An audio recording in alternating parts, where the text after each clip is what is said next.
I mean, you gotta think like John Collins. I know, kidding.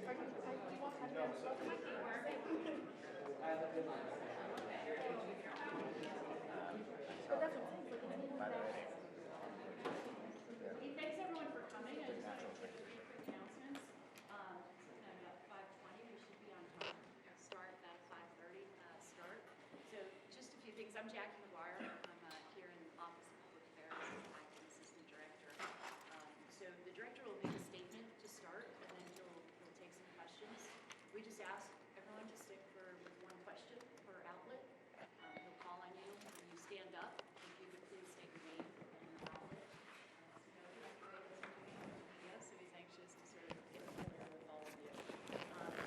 The director was exercising last week, and he did injure himself, unfortunately. So don't be surprised if he comes out and is limping. was that kickball game? Dodgeball. Dodgeball.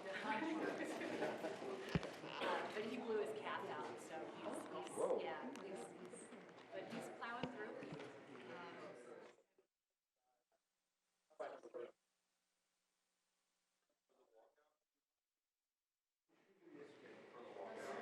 Well, the walkout, he's gonna come here and then. As soon as he walks out, I'm okay. Yeah.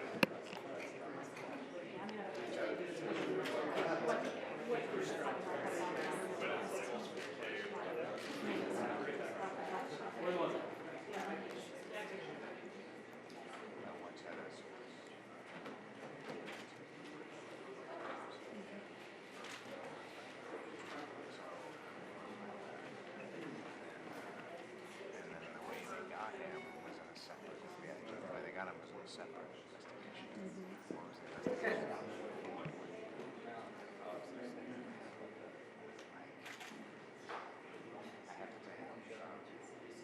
I have to tell you, I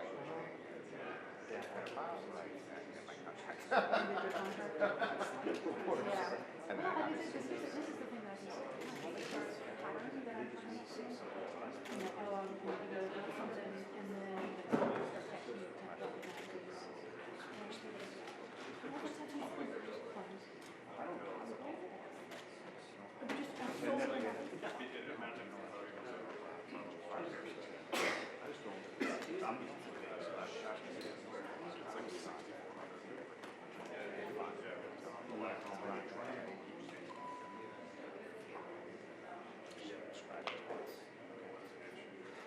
actually,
It's trouble.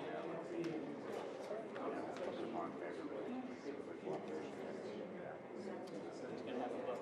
No, and she doesn't. Ross? Yeah, that's a book. Yeah.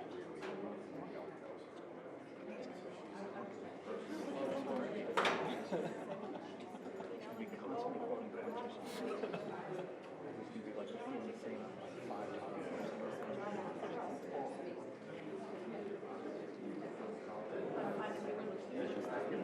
It's gonna happen.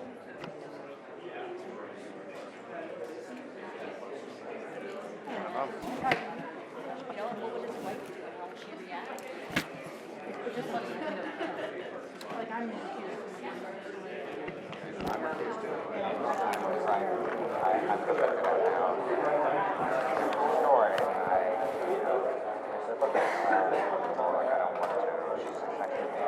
Something from the door. Positive. I know she's fighting me.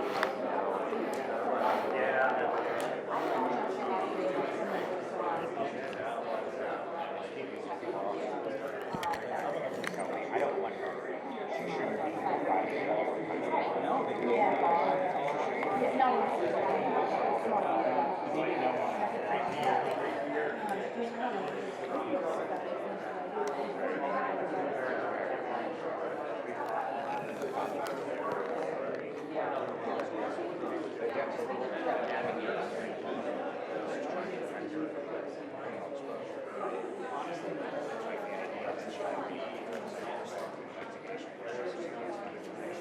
Yes, that's true.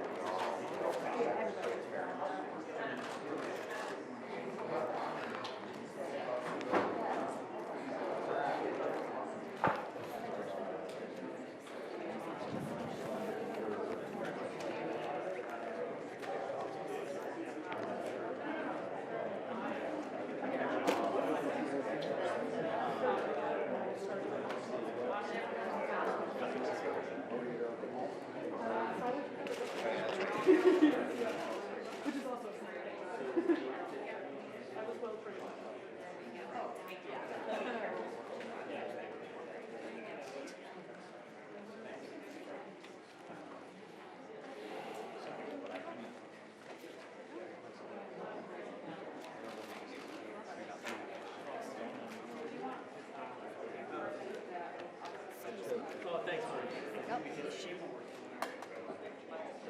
Oh, don't go.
Morning, everybody.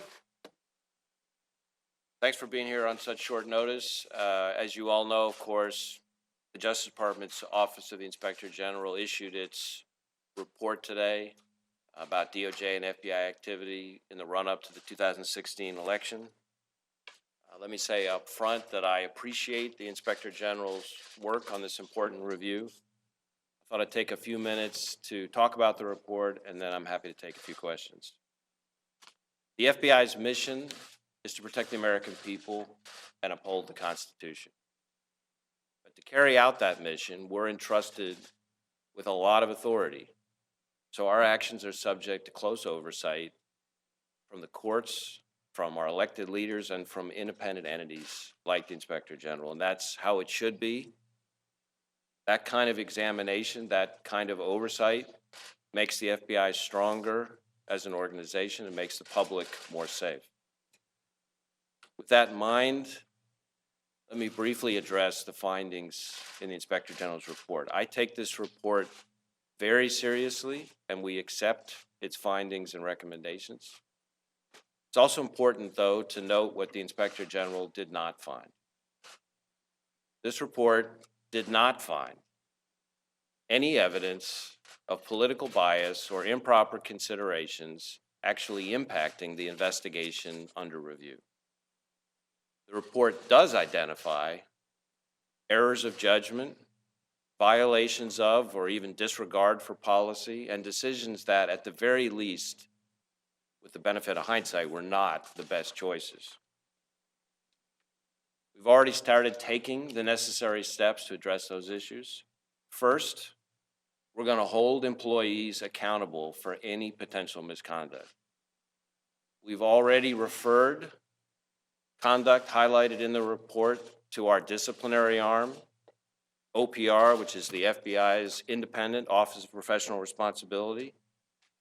We need to hold ourselves accountable for the choices we make and the work we do.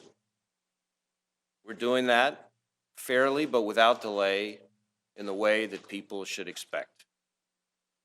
We're going to adhere to the appropriate disciplinary process, and once that process is complete, we won't hesitate to hold people accountable for their actions. Second, we're going to make sure that every FBI employee understands the lessons of this report. Because change starts at the top, starts with me, we're going to require all of our senior executives from all around the world to convene for in-depth training specifically focused on learning the lessons that we should learn from this report. Then we're going to train every single FBI employee, both new hires and veterans alike, on what went wrong so these mistakes will never be repeated. Third, we're going to make sure that we have the policies, the procedures, and the training that are needed for everyone to understand and remember what is expected of all of us. That includes drilling home the importance of objectivity, of avoiding even the appearance of personal conflicts or political bias in our work, ensuring that recusals are handled correctly and effectively and communicated to all the right people, making all of our employees fully aware of our new policy on media contacts, which I issued last November, and making painfully clear that we will not tolerate non-compliance.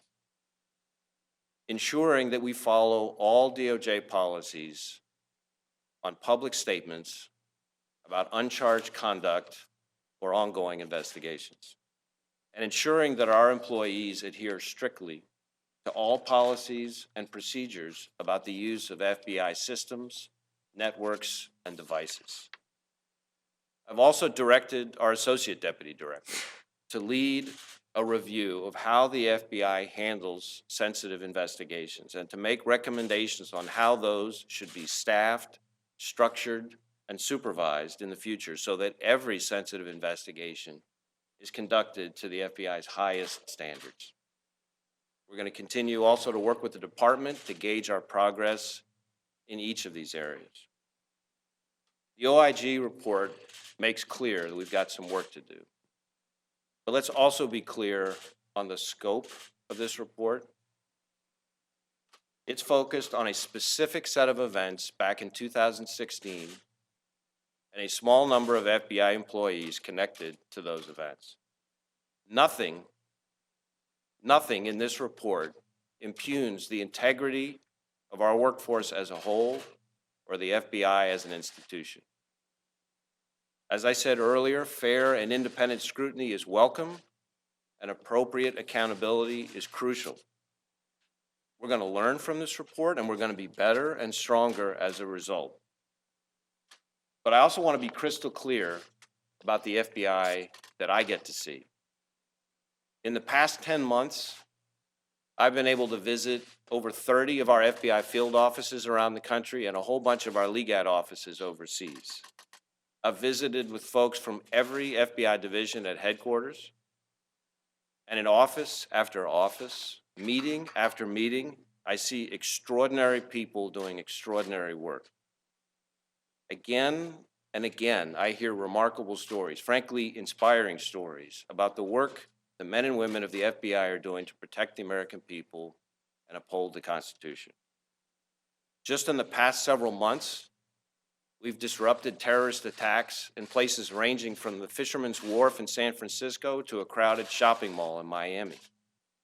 In March, we charged a ring of Iranian state-sponsored hackers with stealing terabytes of data from scores of American companies, universities, and government agencies. In Austin, we deployed more than 600 of our people to assist in the investigation of the package bombings down there. This year alone, we've rescued 1,305 kids from child predators, some of them as young as 7 months old. We've arrested more than 4,600 gang members, violent gang members, in just the past several months. Our FBI lab has closed thousands of cases through fingerprint analysis and DNA analysis. And our hostage rescue team has deployed something like 27 different times on missions around the country. I could go on and on. The FBI's men and women are doing all that work with the unfailing fidelity to the Constitution and the laws that it demands, the bravery that it calls for, and the integrity that the American people rightly expect. As FBI director, I'm laser focused on ensuring that our folks get to continue that great work and do it with the fidelity and bravery and integrity that we've always had. As I've been saying since as far back as my confirmation hearing, I'm a huge believer in the importance of process, of doing this job by the book in every respect, and I expect all our employees to do the same. I've tried to emphasize that at every opportunity. In my view, the FBI's brand over the past 110 years is based less on all of our many, many successes than it is on the way in which we've earned those successes. Following our rules, following the law, following our guidelines, staying faithful to our core values and our best traditions, trying to make sure we're doing the right thing, but to doing it in the right way, treating everybody with respect, and following the facts independently and objectively, no matter who likes it. That is the best way. That, in my view, is the only way to maintain trust and credibility with the people we serve. I appreciate this chance to respond to the IG's report, and I would also refer you for more detail in our written response that's attached at the end of the Inspector General's report. And with that, I'm happy to take a few questions. Yeah. In particular that singled out in the report has been referred to OPR, what are you referring to in particular? I can't comment on any specific personnel matter. I would just say that there are a number of instances in the report where there's conduct that's highlighted. We've had that referred to our, as I say, our disciplinary arm, our OPR. There's a process for that. It's a tough process. It's a rigorous process, and we expect that process to be followed. And once that process is complete, we won't hesitate to hold people accountable. Yeah. Just to follow on that, I know you can't talk about the specific conduct, but here it does say that Director Comey, Lisa Page, and Peter Strzok all use personal email accounts, but only Peter Strzok is being referred for an investigation to see if that's in violation of policies. Is that investigation ongoing, and are there any individuals besides Peter Strzok who are being investigated internally? Well, again, I'm not going to talk about any particular personnel matter because I don't think that would be appropriate. As I said at the beginning, I'm committed to doing the right thing in the right way and by the book. And by the book does not include talking about pending personnel matters with all of you, much as you might like for me to ask that. So, yeah, thanks. Hi, Director Josh Gerson with Politico. You said there's nothing in the report that impugns the integrity of the FBI's workforce as a whole, but the report does say that there is a culture of leaking at the FBI. Do you disagree with that finding in the report, and what do you plan to do about it if you do agree with it? Well, as I said, we accept the findings of the report and the recommendations. We're doing a number of things on that regard. First, we issued a new media policy that's much stricter and much more clear than what had been in place before. Second, we're going to be doing intensive training on exactly those issues, things like the one that you alluded to, that includes contacts with the media. Third, we're going to make painfully clear to everybody that we won't tolerate noncompliance. And then last, I've asked our OPR to take a hard look at whether or not they think the penalties that exist right now are sufficient to deal with that kind of conduct. Yeah, sure. I want to talk a little about, maybe ask you about sort of the reputation of the FBI. Certainly, the FBI has taken a lot of hits from the president in his tweets and what he's called, certain things he said about certain investigations. Members of Congress have certainly hit at you guys. And now certainly this report, takes some issues with the FBI. And a lot of what we've been hearing is that, people are worried that the reputation of the FBI has suffered as a result of all the activity in the last several months. And I'm just wondering if you think that's the case, and if so, what you intend to do to try and fix some of the perception perhaps that the public may have of the FBI now. Well, that's a subject that's near and dear to me. I guess I would say a couple things. One is there's no shortage of opinions about us out there. I will tell you that the opinions that I care the most about are the opinions of the people who actually really know us and know us through our work. So I'm focused on what juries think when our agents take the stand. I'm focused on what judges think when we give them a search warrant. I'm focused on what victims and their families think when they are asked, who do you trust to get your child back? I'm focused on what do our state and local law enforcement partners think when they think, who do they trust? Who do prosecutors want to work with on cases? To me, it's the work that matters. So I look at things like that. I look at how our recruiting is doing. I look at how our retention is doing. Our recruiting, we get about 12,000 plus people, for example, trying to be special agents every year. Our admission rate, our selection rate, 5%. That's better than the admission rate at Harvard, Yale, Princeton, or Stanford. And it's not a fluke. We just recently hired a whole new crop of honors interns. So the young people coming out of college who have lots of choices about what they want to do with their careers. We had the highest number of applicants we've ever had for our honors intern program. Want to know what that admission rate was? 5%. So I look at things like that. I look at what people think when they know us, and I look at what people think when they express their views through their actions. I look at our attrition rate. Our attrition rate in the agent population in the FBI is 0.8%.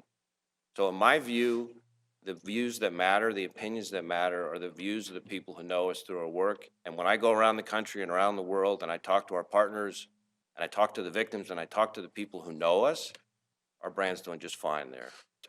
Thank you. When you read this report, if you could sum up your reaction and your, from having read it in one word, what is that word, and how would you describe your emotional reaction to it? Disappointed. Yes. Why disappointed? Have you ever used a personal email address for any FBI business? Not that I can think of. Chris Sharma, Bloomberg News.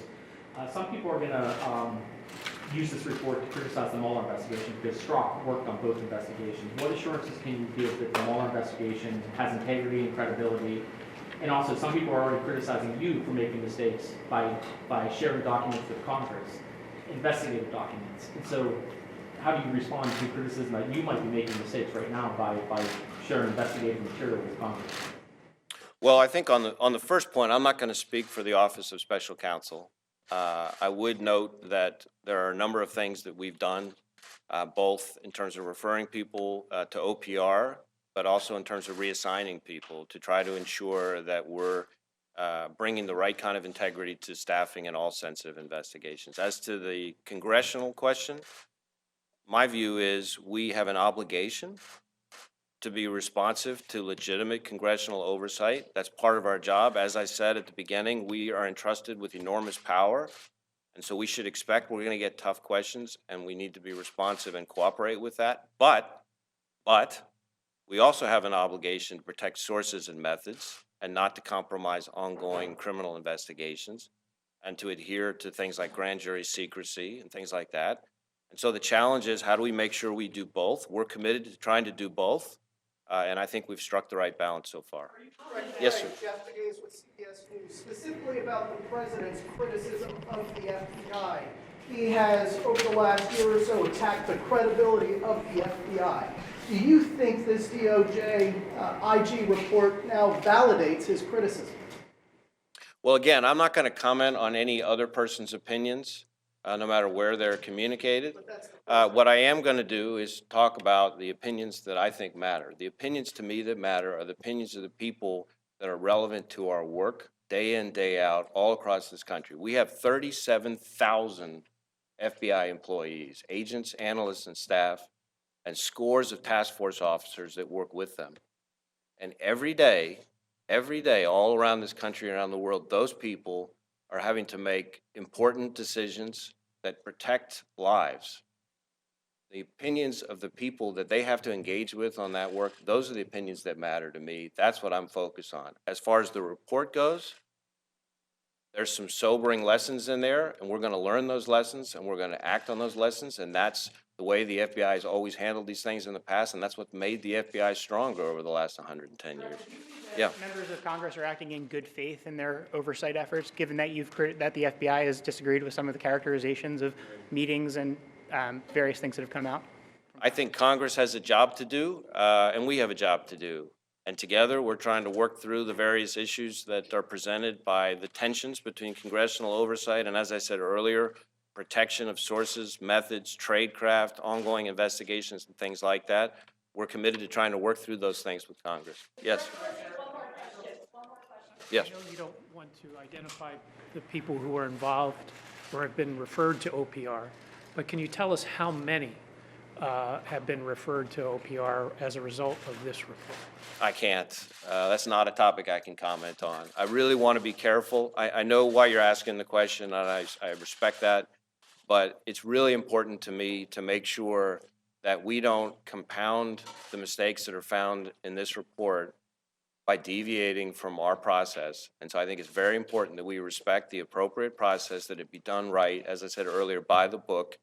And once that process is complete, we will not hesitate to hold people accountable. Director, you said there's sobering lessons from this report. What are the lessons?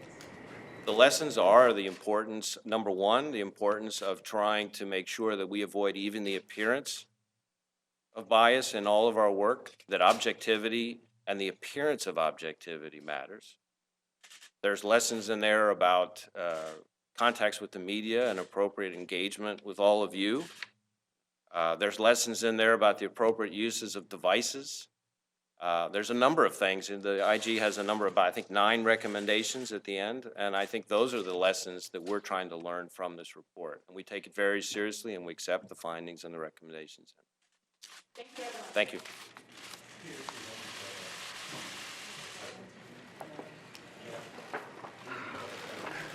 Gerstein, you just wanted to re-emphasize, don't talk to us. Come on, Gerstein. Seriously, that's my reaction.